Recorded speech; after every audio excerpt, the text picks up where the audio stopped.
तो इसको दूसरी साइड पलटा लिया है। तो ऐसे दोनों साइड आपको ऐसे फ्राई कर लेना है गोल्डन ब्राउन।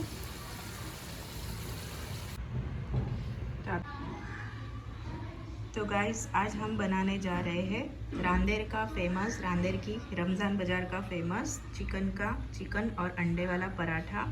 तो उसके लिए यहाँ पे हमने ले लिया है, ये मैंने यहाँ पर 250 ग्राम चिकन ले लिया है बॉईल करके, और उसको हल्दी नमक से बॉईल कर लिया था और उसको ऐसे ग्रेट करके रख लिया है।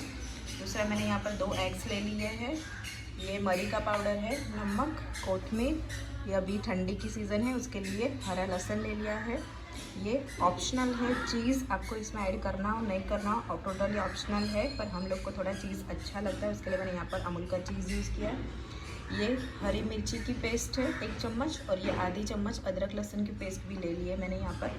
तो आपको हमारी रेसिपी देखने के लिए आपको जल्द से जल्द सबसे पहले हमारी चैनल देसी खाना ऑफिशियल को लाइक करना है और सब्सक्राइब कर लेना है। तो सबसे पहले हम चिकन में थोड़ा मसाला कर लेते हैं। तो चिकन में यहाँ पर मैंने एक मीडियम साइज़ की प्याज भी ले ली है और उसको ऐसे चॉप कर ली है। तो उसको यहाँ पर चिकन में थोड़ा ऐड कर लेना है। ये मैंने 1 चम्मच नमक और आधी चम्मच मरी पाउडर ले लिया है, उसको भी यहाँ पर चिकन में ऐड कर लेना है। आप नमक को अपने टेस्ट के हिसाब से कम ज़्यादा कर सकते हो। साथ ही थोड़ा कोतमीर भी इसके अंदर हमें ऐड कर लेना है, हरा धनिया, और सबको अच्छे से मिला लेना है चिकन के साथ में। अब हमने जो 2 एग्स लिए थे उसमें थोड़ा मसाला कर लेते हैं। यहाँ पर मैं अंडे का सिर्फ वाइट पार्ट यूज़ कर रही हूँ। अगर आपको येलो पार्ट के साथ में यूज़ करना है तो आप आपके हिसाब से वो भी कर सकते हो, पर मैं यहाँ पर सिर्फ वाइट पार्ट ही यूज़ कर रही हूँ एग्स का। उसमें थोड़ा सा मैंने यहाँ पर नमक ले लिया है, आप अपने टेस्ट के हिसाब से डाल लेना। उसके बाद में अंदर अदरक लहसुन और हरी मिर्ची की पेस्ट को भी डाल लेना है। साथ ही अंदर हमने जो हरा लहसुन ले लिया था उसको भी अंदर ऐड कर लेना है, और थोड़ा सा हरा धनिया भी ऐड कर लेना है, और ये सब को अच्छे से हमें मिक्स कर लेना है। तो ये सब को हमने अंडे के साथ में अच्छे से मिक्स कर लिया है। अब साथ ही हम इसके अंदर हमने जो चिकन में मसाला किया था उसको हम इसके अंदर ऐड कर लेंगे।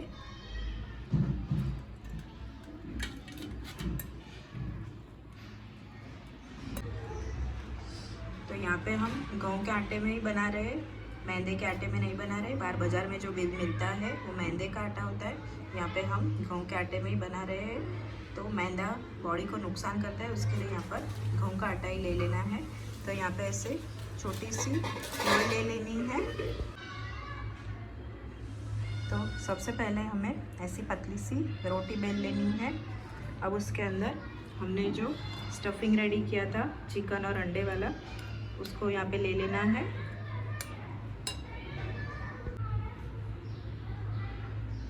यहाँ पे स्टफिंग को ऐसे रख लेना है रोटी में बीच में, और उसको फिर ऐसे कवर करते जाना है।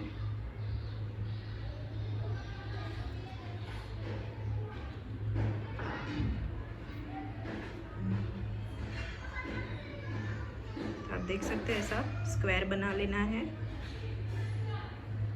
रेक्टेंगल शेप का, और पूरा ऐसा उसको कवर कर लेना है।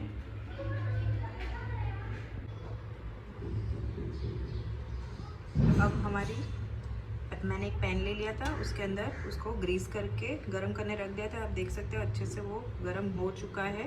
अब हमने जो पराठा बेल के रखा है उसको भी अंदर रख लेना है।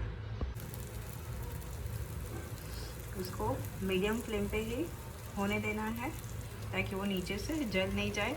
आप देख सकते हो ऐसे।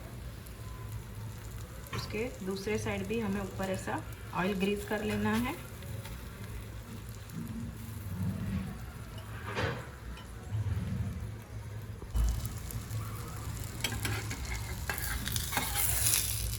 बहुत हल्के से उसको दूसरी साइड पलटा लेना है।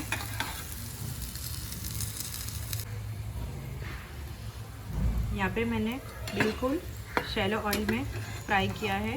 आप अगर चाहो तो इसको डीप ऑयल में भी फ्राई कर सकते हो।